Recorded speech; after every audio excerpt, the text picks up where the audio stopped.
Salam kenal, saya Alis Ferdinand Sarjana Hukum. Pada kesempatan ini saya mengemukakan analisa hukum berkaitan dengan pemberlakuan Kitab Undang-Undang Hukum Pidana dan pemberlakuan Kitab Undang-Undang Hukum Acara Pidana berkaitan dengan kriminalisasi. Kita sering sekali mendengar istilah hukum kriminalisasi, baik di tingkat penyidikan, di kepolisian, maupun di tingkat kejaksaan, di pengadilan.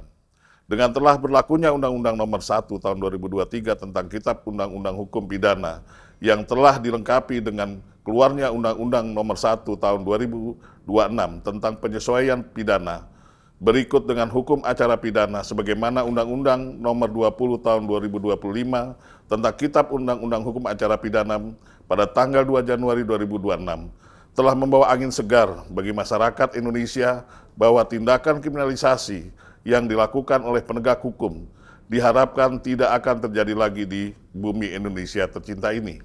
Para pembuat undang-undang memandang perlunya diatur dan diberikannya perlindungan bagi masyarakat atas tindakan dari aparat penegak hukum yang seringkali bertindak bukan didasarkan atas bunyi unsur yang termuat dalam ketentuan pasal-pasal dalam pidana, melainkan bertindak untuk menyesuaikan unsur-unsur yang termuat dalam ketentuan pasal dalam pemidanaan, dengan target dipenuhinya dua alat bukti yang cukup. Contoh kasus dapat kami sampaikan. Dalam kasus pembunuhan, si A berdasarkan keterangan beberapa orang saksi melihat keberadaan si A sedang memegang korban yang telah meninggal dunia akibat tusukan pisau tepat di dada korban yang mengakibatkan korban B langsung meninggal dunia. Dan posisi A pada saat tersebut dalam posisi memeluk dan memegang gagang pisau yang tertancap di dada B karena hendak mencabut pisau tersebut guna menghentikan pendarahan korban pada saat itu. Atas pengungkapan kasus yang sesederhana tersebut, kita sudah bisa pastikan hasil dari proses penyidikan atas meninggalnya B akan tertuju pada A, seorang dengan pertimbangan saksi yang melihat A sedang memeluk korban dan keterangan forensik di mana hasil sidik jari A yang terdapat dalam pisau yang menancap di dada korban B, sehingga B langsung meninggal dunia.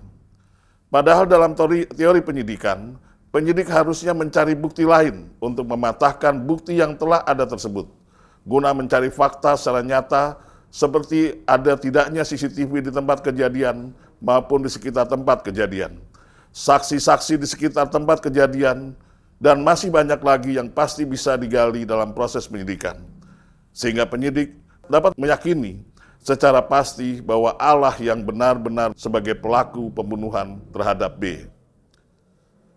Proses penyidikan ini akan menjadi tindak kriminalisasi jika ternyata ada keberadaan CCTV yang merekam adanya dua orang yang berlari di depan dengan kondisi tangan penuh noda darah yang diikuti dengan rekaman di mana si A yang datang berlawanan arah dengan datangnya orang tersebut yang memiliki noda darah di tangannya. Dan bertepatan pada jam dan menit yang sama di mana korban meninggal dunia. Di samping itu, kurang lebih berjarak 50 meter, ada saksi yang melihat orang yang berlari di mana tangannya pun terlihat ada banyak noda darah. Atau yang lebih ekstrim lagi, jika penyidik telah mengetahui sesungguhnya siapa pelaku pembunuhan tersebut. Namun karena nantinya akan membuat proses pengungkapan ini menjadi panjang, maka atas bukti yang ada memperkuat tersebut dihilangkan atau disingkirkan. Berdasarkan ketentuan pasal 278 ayat 2 Undang-Undang Nomor 1 Tahun 2023, telah diatur dan diancam pidana bagi penegak hukum yang melakukan penyesatan dalam proses peradilan sebelumnya dengan undang-undang hukum pidana lain dan berbeda dengan hukum pidana yang lama. Berkaitan dengan adanya tindakan kriminalisasi ini yang tidak diatur dalam undang-undang hukum pidana yang lama, sehingga sangatlah dimungkinkan hal-hal semacam ini kerap terjadi dalam penegakan hukum di Indonesia. Sebagai bahan masukan bagi pemerintah dan pengambil kebijakan baik dalam institusi Polri maupun Kejaksaan, sebagai garda dalam penegakan hukum di Indonesia, kiranya dapat memberikan suatu kebijakan berkaitan dengan prestasi dan pelanggaran, agar kedepannya diharapkan Kita memiliki penyidik dan penuntut umum yang berintegritas dan cerdas. Jangan atas prestasi saja diberikan penghargaan dan kenaikan pangkat, namun atas perbuatan yang tidak mencerminkan keadilan dalam penegakan hukum, juga haruslah diberikan suatu sanksi administrasi yang harus mereka terima di luar ketentuan pidana.